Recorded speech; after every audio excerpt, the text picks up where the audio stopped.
LSAT learning in. So we're going to go ahead and get started. Okay. Oops, sorry. So if you are here because you're thinking about other prep options that you might like to consider, there are a couple of other free options that will be available through Manhattan Prep. One is to try one of our live classes. All of our LSAT classes are 10 sessions long. We offer them in person in most major metropolitan areas. So we have some in Boston, we have some in DC. We also have them online. So if you're not located near one of our centers, we have a ton of online offerings. And you can try session 1 of any of those classes for free. So it's a 3-hour class and it's full of, really good introductory LSAT prep for logic games and logical reasoning. We also have an online interactive course called LSAT Interact. That's kind of the next best thing to actually being part of a class. And that is also something that you can try for free. It's a little bit beyond just like watching videos of a class because it has the capacity to provide you with personalized feedback. So as you're going through it, you'll do a question and you'll say, oh, I got B, and it will say, oh, you got it right. Do you want to go over it or do you want to move on? Or it might say, oh, you missed it. It looks like you made this mistake. Let's go over that. Michaela or Michaela, yes, these prep hour videos are available on the Manhattan Prep YouTube channel, definitely. This one is live. I'm here right now, obviously, so it'll be posted later. But I did one last week that should be posted soon. So there's the website that you can check out if you would like to learn more. All right, so tonight's lesson is going to be focused on reading comprehension on the LSAT, which is 25% of your overall LSAT score. It's one of the 4 sections that you'll get, and it's going to be kind of a comprehensive either introduction or review, depending on where you're at with your studying for the LSAT. The 2 major facets of becoming stronger in reading comprehension on the LSAT are fine-tuning your approach to reading passages on the test, and then learning about the different question types and the techniques that you can use for them. So my goal for all of you tonight is that you'll walk away with a couple of ideas for how you might improve the way that you approach reading the passage, and then also some knowledge about the different types of questions that can help you work on those. So let's get started. Just want to, especially since we have a lot of folks who are kind of the basics of reading comprehension, and then we'll be doing an actual passage and several questions. Reading comp on the LSAT is, again, one of the 4 sections. It's 35 minutes long, like all of the sections are. You're given 4 passages and anywhere between maybe 5 and 8 questions per passage.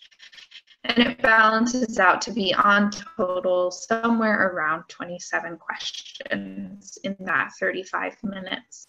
The passage types are going to come from the humanities, natural science, social science, and law. And of those 4 passages, 1 will be comparative, which means that it's going to have a passage A that is written by 1 author, and a passage B that is on a similar topic but written by a different author and possibly with a different perspective on whatever argument is being offered. One thing that is good to keep in mind with your reading comp practice is that different people have different strengths and weaknesses when it comes to the 4 different passage types. For me, natural science isn't something that I spent a lot of time working on in an academic setting. I studied more of the humanities and social sciences in college. So reading natural science is the most challenging part of reading comp for me. And these passages are dense, they're academic, they're at a high level, they're typically written for experts, and the rest of us kind of have to make our way through them. Whatever areas are less familiar for you, the best prescription for getting better at them is to read more of them. So if, for example, natural sciences are not your forte, then one of the best things that you can do for yourself is do lots of the science passages. There are over 80 released practice LSATs available. So as you get your practice LSATs and you do your practice, do more of the science reading comp passages. You can also get good practice in this type of reading by just reading academic journals or even high-level magazines like The Economist or newspapers like the Wall Street Journal that are written at a higher reading level for whatever type of content area you need to work on. Let's talk about timing on reading comprehension. Does anybody know how long should you take to read a passage on reading comprehension? And if you do know, tell me in the chat window, or if you want to take a guess. Yeah, Faye, awesome. Around 3 minutes is kind of the benchmark. If you're cruising through a passage, it's really easy for you, then you might be able to hit maybe the 2-minute and 30-second benchmark and still get a quality read-in for the questions. If a passage is really challenging, something that you need to slow down on, then you might come in around the 4-minute benchmark. And you actually probably won't spend exactly the same amount of time reading each of the passages because they vary in difficulty. So you want to be flexible. You want to be pushing yourself to move faster when you find that a passage is easy for you, and then forcing yourself to slow down when you find that you're having trouble with a passage. Most people do feel that timing is a real issue on reading comprehension. 35 minutes typically doesn't feel long enough to do the type of read that we would like to and to put all the thought that we possibly could into the questions. So learning some timing strategies is really important. How about answering a question? How long do you think you should spend doing that?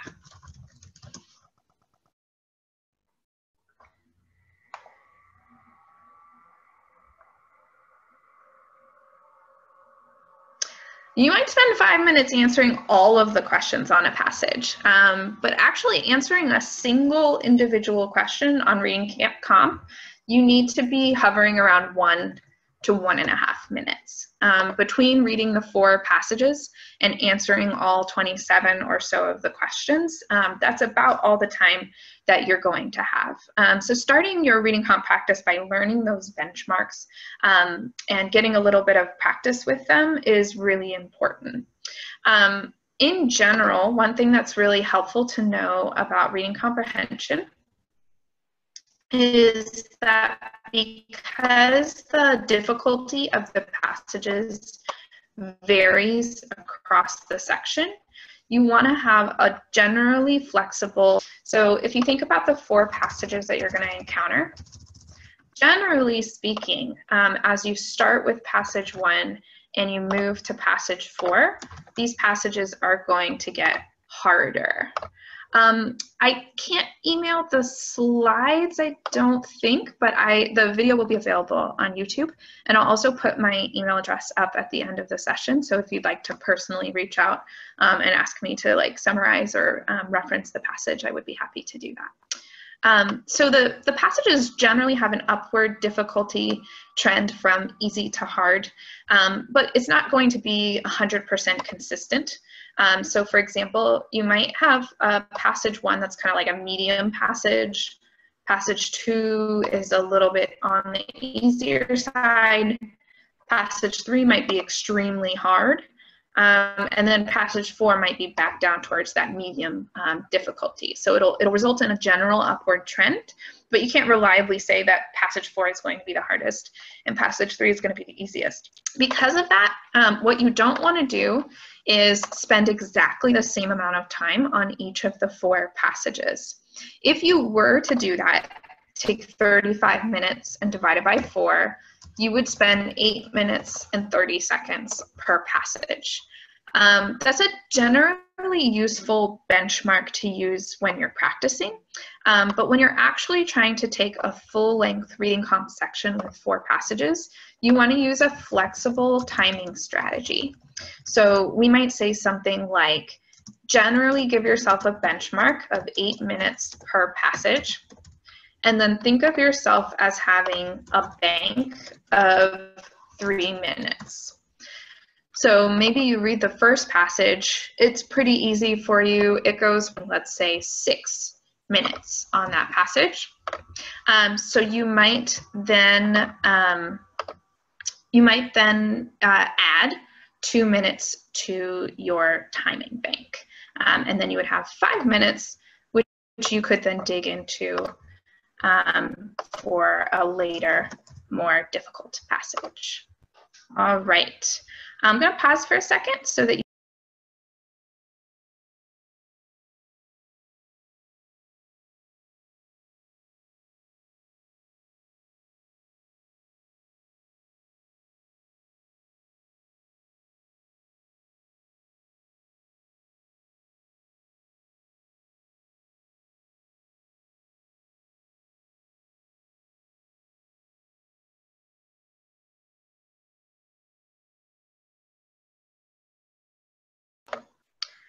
All right, so not seeing any questions, so I'm going to go ahead and get you started on your first passage. I'm going to give you about 3.5 minutes to read it.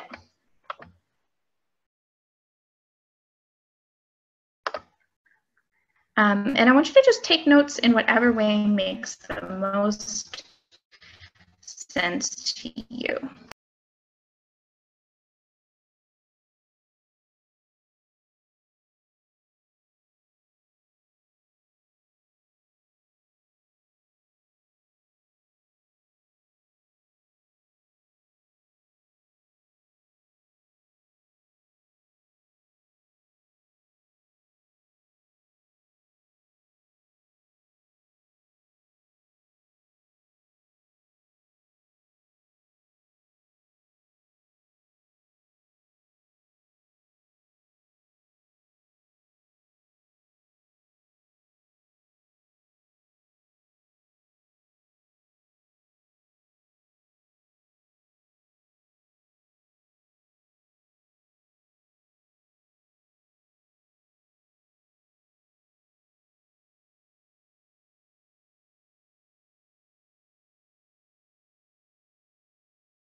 All right, I'm going to stop you there. That was about 3.5 minutes.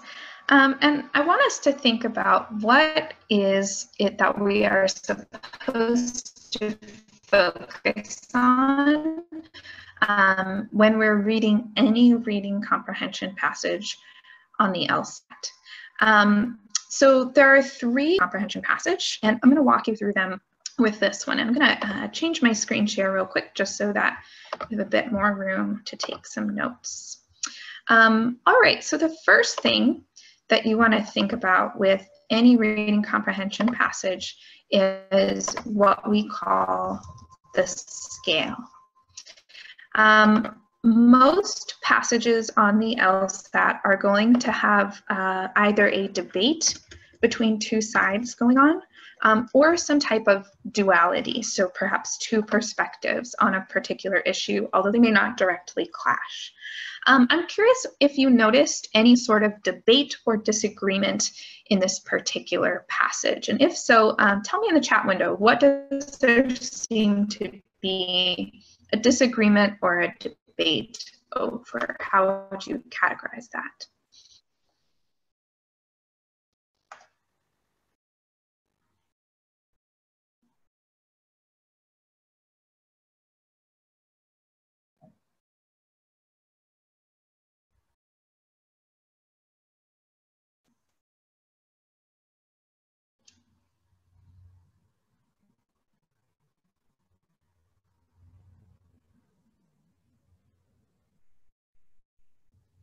Okay, yeah, so Fei-Fei's saying the first 2 paragraphs say that some people believe that poetry and fiction should be taught separately. And I always pay attention to who thinks what. So who holds this opinion that poetry and fiction should be taught separately? It looks like both poets and writers, it says, have tended to support this separation.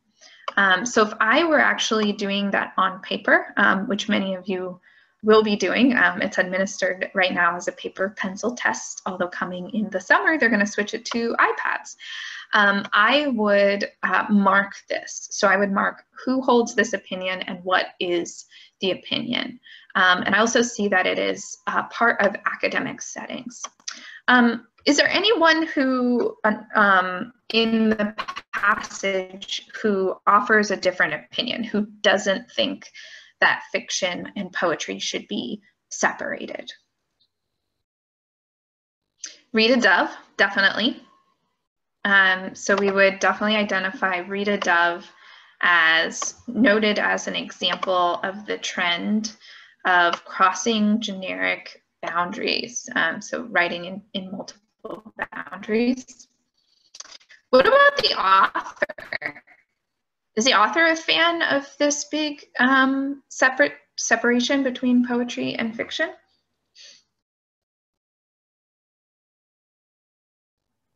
Yeah, I see that word fortunately. Yeah, and that definitely helps me to know. You're absolutely right that the answer to that is no. The author doesn't like this separation between poetry and fiction. And that leads us to the second thing that we want to be on the lookout for. So the first thing is, what is this debate about? The second thing is, what does the author think about the debate? Poetry and fiction as something that's separate versus something that, let's see, what would be the best way to put it, that we shouldn't have those boundaries between poetry and fiction within, the academic and the writing settings. And so then once we know, okay, this is the question or the debate that this passage is dealing with, we want to be really clear on where the author lines up. And in this case, we start to get our first clue of the author's opinion right in the second paragraph. where we get this sort of contrast. Certainly it is true. You can see that's kind of a lead-in where they say, I'm going to accept this one thing about your argument, but you can tell they're about to argue back. And then we get this questioning, but why have we gotten specialized education and literary territoriality? And then in the third paragraph, we get a more clear, fortunately, there are signs that this bias against generalism is diminishing.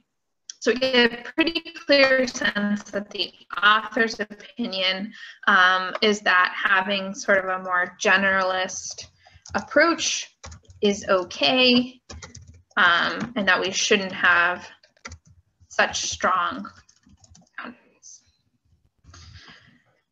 The last thing that I want to do as I'm reading a passage, and I say last more in order of priority than in order of like when you would do these things, because they're sort of all happening at once as you read, is I would want to make a passage map. A passage map is the way that I outline the general structure of what's happening in each of these paragraphs.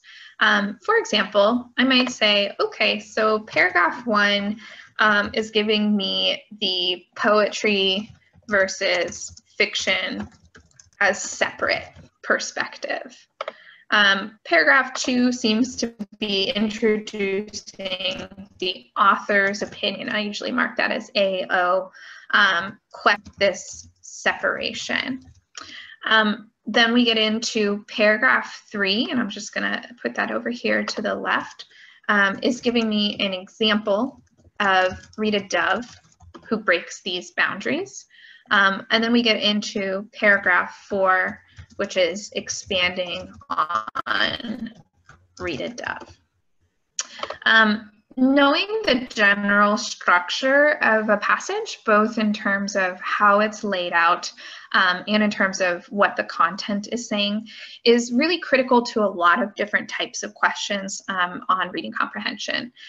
The test will often ask you to search for specific details and answer a question about them. And you want to be able to quickly in your head say, oh, this is asking me about Rita Dove.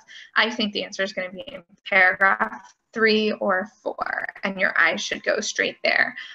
Versus if it asks you a question about people who support the separation between fiction and poetry, your brain should go paragraph 1. That's where they talked about that. You're also going to get several questions that would be very difficult to answer without all 3 of these things being very solid in your mind as you leave the passage. You're going to get questions that ask you for the main idea, and in order to answer that, you're going to need to know the scale and the author's opinion. Same thing for questions that ask you for the primary purpose, for the function of a specific paragraph. So what is the purpose of paragraph 3? And that's where you're going to really want to understand your passage map and know how everything relates back to the author's opinion. In terms of actually physically getting this information on reading comprehension during the test, people tend to take one of 2 approaches. One is sort of the approach you see me taking within the passage here, where I'm doing some underlining, and this would probably translate into circling on the test. And what I'm focusing on are primarily the opinions and the shifts in structure that I see happening throughout the passage. Some people will prefer to instead write some handwritten shorthand notes in the margins of the passage, still focusing on the scale, the author's opinion, and their notations about the structure of the passage. Either of those is a perfectly fine way to approach note-taking on the test. The way that I think of note-taking is it's often something that helps people maintain their focus on the test and helps them when they are facing a difficult passage that is hard to understand. So many people won't note-take exactly the same way on every single passage. Information just comes quite naturally to you as you read, then you may not need to stop and underline things and write things down. That might be overkill. But when you find a passage is very difficult to you, slowing down and adding in some note-taking that allows you to really flesh out this structure will be extremely helpful. All right, so that is passage reading on the LSAT. Does anyone have any questions so far?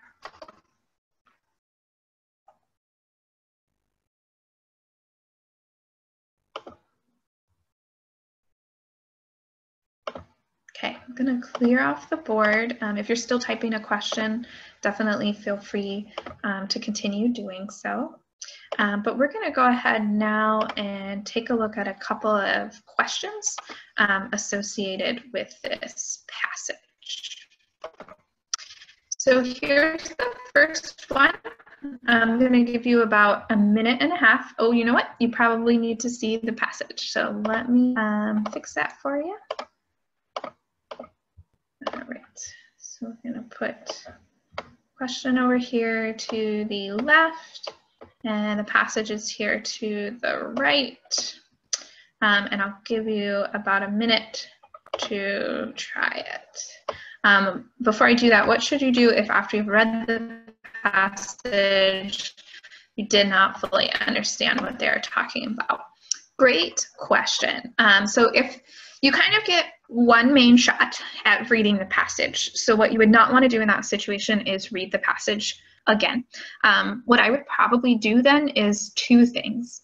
First, I would revisit the passage and give myself about 30 extra seconds to try to find the author's opinion and to clarify the structure of the passage as best I can. Keep in mind that on many reading comp passages, under the time pressure that you're given, you're looking for an understanding that hits maybe 75 to 80%, not 100%. So it's expected that you're not always going to fully understand what the passage is talking about because you may not be an expert in that subject matter, and that's fine. The test that I use is if I can say what the author's opinion is clearly, I can clearly identify what the debate is about, and I can give a rough summary of each paragraph and how it functions, then I'm doing okay. If I'm not quite there, then I need to take another maybe 30 seconds to review the passage and do the best I can.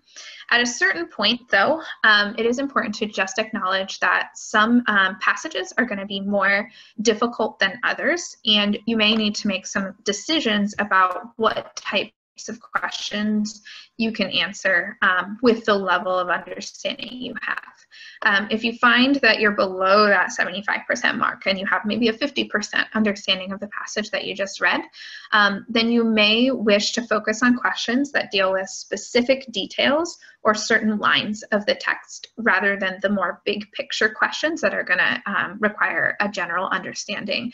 And when I say focus on them, I mean give those detailed questions your full attention. And then give sort of questions. That shouldn't happen on all of the passages, but it's likely that it will happen on maybe one of the passages for everyone. All right, so back to this question. I'm going to give you about a minute, and then after a minute, I will be asking you to poll in your answers. You'll see a poll pop up on your screen.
All right, go ahead and poll in your answer.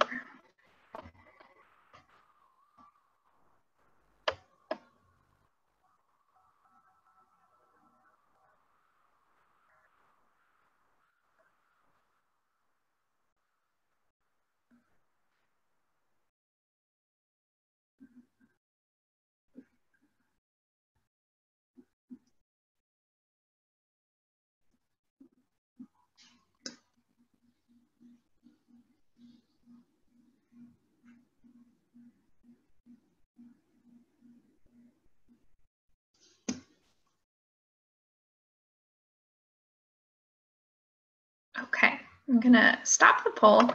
It's really interesting. I see 4 different answers chosen. Answers A, B, C, and D. So I'm going to talk to you a little bit about approach on questions like this, and then we'll come back to this question and figure out what the actual answer is. This type of question is a particular type, and I know the type because it uses the phrasing according to the passage. When I see that phrasing, according to the passage, it means that the correct answer should be directly stated somewhere in the passage. So I shouldn't have to think about this. I shouldn't have to make an inference or interpret. I should be able to just find a line that says what my answer choice says. There are a couple of important things to know about this type of question, which is what we call an identification question. And I'll leave the screen like this. An identification question is typically going to be a detail-oriented question.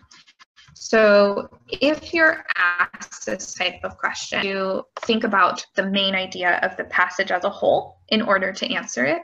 And the best answer doesn't have to reflect the main idea of the passage as a whole. It doesn't have to be a good summary.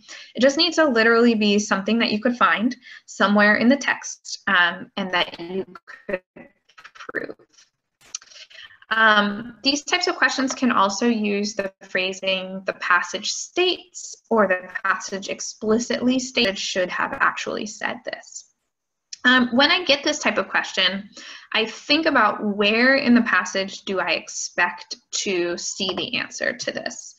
So if we go back to the question we were just looking at, it says, "In the US, there is a widely held view that." So in my head, I'm thinking, where did they talk about sort of the main way of thinking about this issue in the US? What paragraph did they talk about that in? Anyone have an idea? What paragraph could I expect to see them talking about a widely held view in the United States? Yeah, definitely paragraph 1. It's really helpful for me to do that predicting of where will I find this answer, because here, okay, I know I need to look in the first paragraph. If I'm answering this type of question, what I'm going to do is probably quickly kind of skim over the paragraph to remind myself what the paragraph talks about.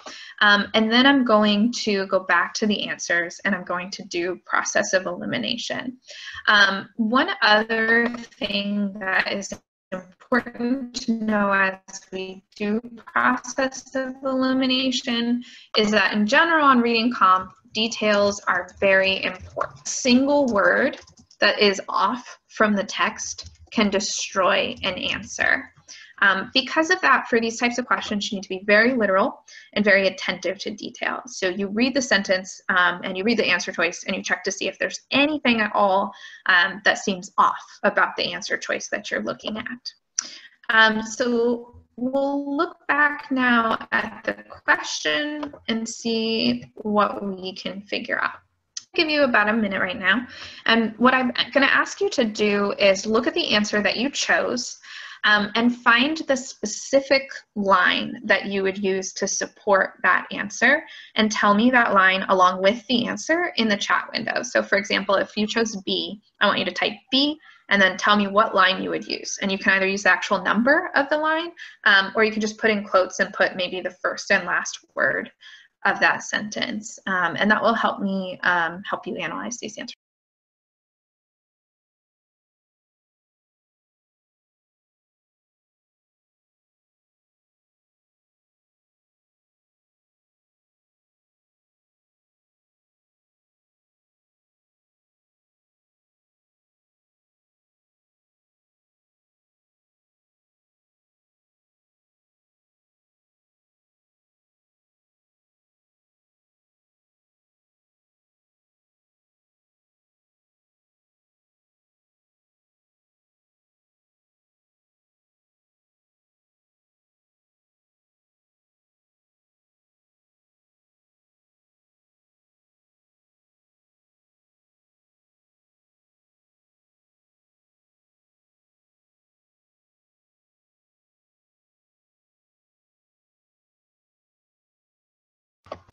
Great, thank you. I'm going to start going through what I see so far, and if you're still typing in, definitely feel free to continue. I see some folks switching their answers, which is awesome. That means that as you're changing your approach, you're realizing that perhaps a different answer might be better based on what this question is asking you to do.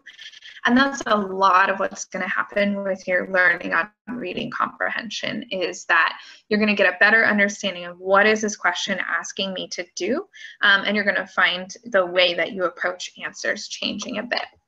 So let me go through the support that I see giving me here for your different answers. The first one is answer choice A. So it says, in the US, there's a widely held view that poetry should not involve characters or narratives. And I see folks pointing to lines 9 and 10 to support that. So I see, I'll go back up even to maybe about line 8. The current conventional wisdom, that might translate to a widely held view, holds that poetry should be elliptical and lyrical, reflecting inner states and processes of thought or feeling, whereas character and narrative events are the stock and trade of fiction. Okay, so that does seem to be saying that character and narrative events do not belong in poetry, and that this is a widely held view based on where it says the current conventional wisdom. So that's definitely an answer choice that I would keep. As I continue moving through the answer choices, I'm going to evaluate the rest of the support. So next I see answer choice C. In the US, there's a widely held view that graduate programs focus on poetry to the exclusion of fiction. So I'm going to take a look now at the support that you've given me for that. I see line 4 to about line 5 for this one. So graduate writing programs, good, that would be a great place to start since that's the start of our answer choices. Train students as poets or as writers of fiction, but never as both. Oh, interesting. So this definitely has a lot of overlap with answer choice C. When I look back at answer choice C though, it's saying that these programs focus on poetry and exclude fiction. Lines 4 and 5 seem to be saying something a little bit different. It seems to be saying that some programs focus on poetry only, and some programs focus on fiction only, but not necessarily that graduate programs in general just focus on poetry. It's kind of one or the other. So that would give me a little bit of a concern about answer choice C. I'm not sure that it perfectly represents what I see written here in the text. So I'm going to put a question mark next to it. And then the last one I see is answer choice E, line 16 to 17. So in the US, there's a widely held view that European literary cultures are suspicious of generalists. I definitely do remember reading something about being suspicious of generalists. So let's check that out. Line 16 to 17. Those with knowledge and expertise risk charges of dilettantism. The widespread attitude in US culture often casts a suspicious eye on the generalists. So I definitely see that language of suspicious of generalists, but there's one thing that's missing here, which is European literary cultures. I don't see anything about that in this paragraph. It seems to be just talking about the United States. So when I look back at these answer choices, what you'll notice is that oftentimes incorrect answers on reading comp are sort of a partial match. It's not like they're 100% off. Answer choice E definitely has part of what is in the text. But answer choice A is ultimately the correct answer because it's the one that maps most closely to exactly what the text says. It doesn't require me to reinterpret, and it doesn't require me to add any new details that were presented in the text. All right, so the big takeaway here is for these type of identification questions, Incorrect answers will often slightly misinterpret the text, or they may add or change very small details. But every single word in an answer choice needs to be correct. You're not looking for an answer choice that's kind of just like most of it is correct or it's generally correct. The other thing that you may notice on reading comp is that you're not always going to be 100% or certain that the correct answer is the right one. So you might have, let's say, 90% confidence that answer choice A is a close match to the text. And then maybe you have 80% confidence in C and maybe 75% confidence in E. And when you get to that point where you've sort of ranked the answer choices and you think that A has the most support, that's when you're going to go ahead and pick that answer and move on. You will not have time on reading comprehension to always be 100% certain of your answers. All right, let me stop and see if there are any questions about this one.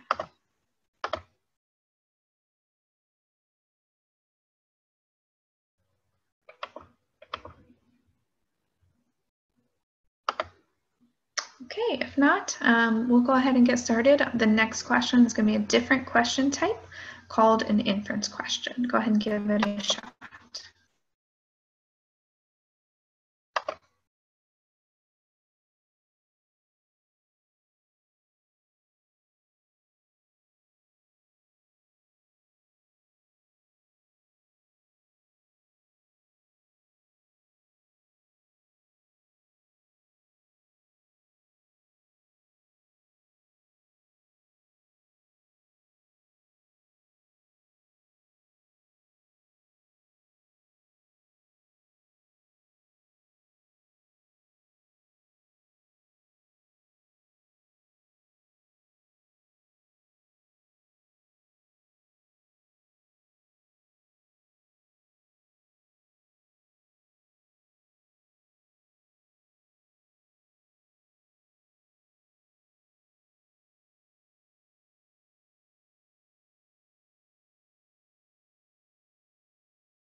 All right, you should see a new poll popping up, and go ahead and tell me what you think the answer is.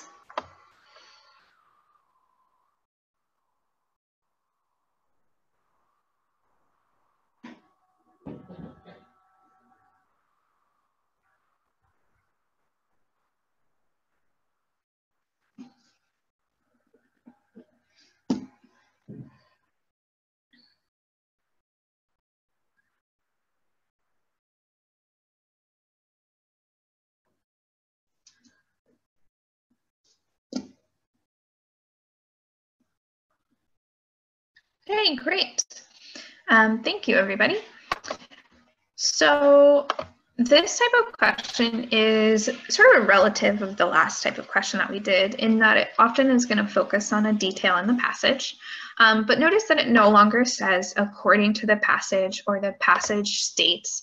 Instead, it says it can be inferred. And that makes this what we call an inference question. An inference question will require you to do a very, very, very small amount of interpretation of the text. It will use the language, it can be inferred, the passage suggests, the passage implies, something that indicates that you're going a little bit beyond just what the passage directly says. For these types of questions, your job is to find the relevant text that would support an answer choice, reread that text slowly. If the question directs you towards a specific line, then you may be able to find a certain line and summarize or predict what inference you might make. And then you really need to attend to details in the answers. With inference questions, you're looking for the answer choice that has the most evidence from the text. This is different from inferences the way we think of them when we think of creative inferences, when you're reading literature, for example, and you're interpreting symbolism and you say the red door means death or something like that. Inferences on the LSAT are much more literal and much more based on, okay, it says this, so this is very, very provable. You don't get points for creativity or for moving beyond the text. Sometimes students will find an answer choice on inference questions and say, well, the text pretty much says that, so I didn't think it could be an inference. That's never a problem on the LSAT. If the text pretty much says it, then it's probably going to be the correct answer on an inference question. So just as I did on the last one, best practice on this type of question is to find text support. The three answers that I saw out there were A, C, and E. So I'm going to ask you to find and share with me in the chat window what was your text support for the answer you chose.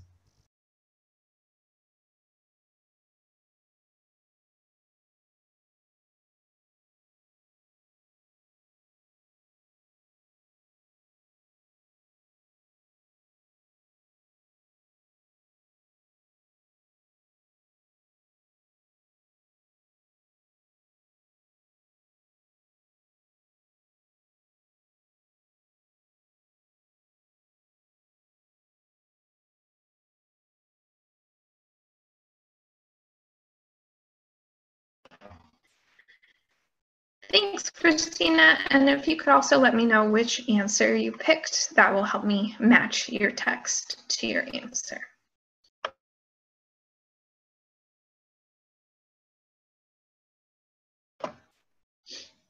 Great. I'm going to start with the ones that I see. And if you have a different answer and you'd like to throw in your support, please continue to do so. So I'm going to start with Christina's mentioned lines 49 to 52 to support answer choice A. And I see Taylor also mentioned line 39 to 40. So let's check those out. Answer choice A tells me each of Dove's work can be classified as either primarily poetry or primarily fiction, although it may contain elements of both. So if we look at lines 39 to 40, it talks about how Dove doesn't think we should have this restrictive approach to poetry in the US. Each genre shares in the nature of the other. So that kind of gives us a little bit of the indication that it may contain elements of both. So let's see if we can find support for this either primarily poetry or primarily fiction. Christina gave me line 49 to 52. I see while the language is lyrical, it often comes to constitute cumulatively a work of narrative fiction. Similarly, many passages in her fiction, though undeniably prose, achieve the status of lyric narrative. Okay, so I do seem to see some evidence in here that her work can be classified in one way or the other. So saying that it's undeniably prose, prose is just another word for anything that's written in paragraph form. I also see up here similarly undeniably lyrical, which is a reference to poetry. So it does seem like they're suggesting that you can classify her work, but that perhaps is also somewhat fluid. So I'm going to leave answer choice A as a possibility, and let's take a look at some of the others. I also see answer choice C, 39 to 40. So let's check that out. The way in which Dove blends genres is without precedent in US writing. I will tell you that anytime I read an answer on Reading Comp, language that I see. So when I see without precedent, I say, wow, that's a bold claim. Let me see if they actually support, if they give me evidence. Without precedent means no one's ever done this before. So let's check out the support for that. Corey's given me line 39 to 40. So I see that, again, she believes that we shouldn't have this restrictive approach. Each genre shares in the nature of the other. Her poetry offers example after example of what can only be properly regarded as lyric narrative. I see that they're kind of lauding her here for her work and saying that she definitely is an example of blending genres. But right now, I don't see evidence that this is without precedent. They're not telling me that no one's ever done this before. So that would be enough for me to cross off answer choice C, unless someone wants to suggest somewhere else where they tell me that this has never been done before. All right, I see answer choice D, line 40, referring to lyrical narrative. Let's check it out. Narrative that uses lyrical language is generally aesthetically superior to pure lyric poetry. So here, another thing that frequently draws my eye in reading comp are comparisons. So strong language and comparisons are both often things that end up not quite being a match to the text. Let's see if we know that this comparison is true based on line 40. So it says, each genre shares in the nature of the other. Her poetry offers example after example of what can only properly be regarded as lyric narrative. Her use of language is undeniably lyrical. I don't see anything that's necessarily saying that one approach is better. And superior, aesthetically superior is like saying it's artistically better.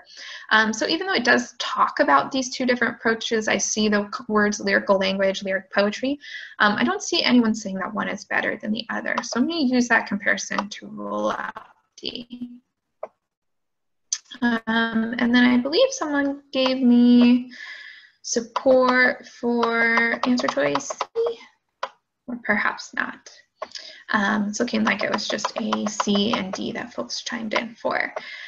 So with that, knowing that I can rule things out that have really strong language and rule things out that have unsupported comparisons, I'm going to go ahead and choose answer choice A, which had some support in the text that we identified and didn't have any major issues with strong language and unsupported comparisons. So when you are doing any type of inference question on reading comprehension, you want to watch out for those two things, extreme language and comparisons. Those don't necessarily always make an answer choice wrong, but they're definitely a great starting point for what you would look for to rule an answer choice out. All right, let me know if you have any questions about this particular question or inference questions in general.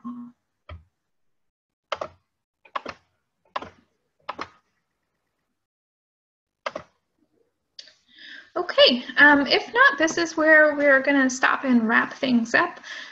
If you do decide that you're interested in trying one of our classes, you can go to our website and find the schedule of both our in-person and online classes. If you have any questions for me, whether they're general questions about anything related to the LSAT or a specific question about our lesson today, perhaps you'd like to know, I can tell you actually this particular passage came from the June 2007 practice test. And I believe it is passage 1. That practice test is available for download for free on our website. You can also just find it by Googling it. So if you'd like to spend more time with this passage and work more on these questions, you can find it there. If you're interested in learning more about this approach to reading comprehension that I was sharing with you, you can find that in our Reading Comprehension Strategy Guide. And my email address, if you'd like to contact me for questions about class tonight or anything else in general, is abell@manhattanprep.com. If you have questions more related to things like signing up for a course or tutoring options or that sort of thing, our student services is excellent and they can help you out. And their email address is just studentservices@manhattanprep.com. If you have any questions, feel free to stick around and type them in the chat window, or you can grab the microphone and share your questions with me. I'll hang around for another few minutes. If not, thank you and have a wonderful evening, a wonderful work week, and good luck with your LSAT studying.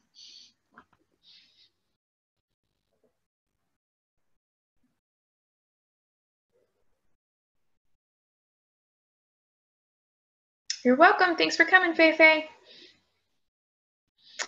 On reading comprehension, there are 3 major types of questions. Corey, the only one that we didn't get to is called synthesis questions, and those include big picture questions like main idea and author's purpose, and then also application questions, so questions that ask you to create an analogy based on the text or to strengthen or weaken an argument in the text. You can try a first session in person at any of our classes. The schedule is available on our website. We have a ton of different classes, so we almost always have a session 1 coming up, either live or in person. You just have to sign up for it ahead of time.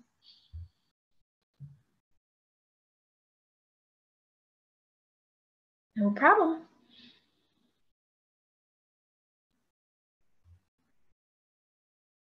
Thanks, Corey. Thank you. Thanks for coming.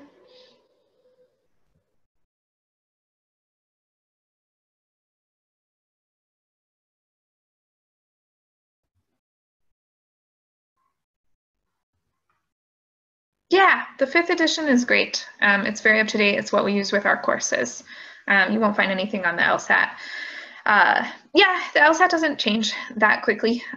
It's still very up to date.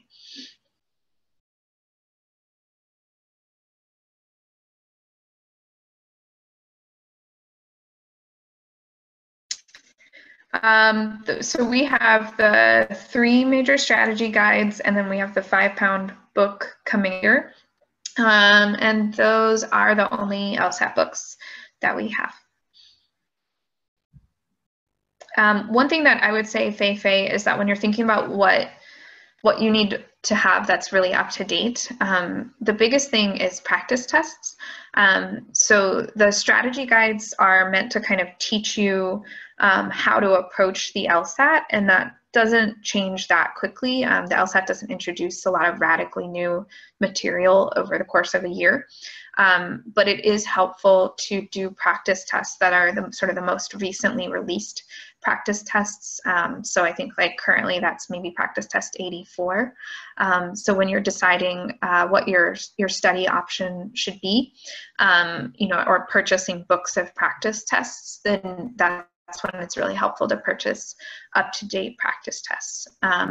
If you were to do one of our classes or tutoring through Manhattan Prep, you generally get access to all of the practice tests that have ever been released, including the most up-to-date ones.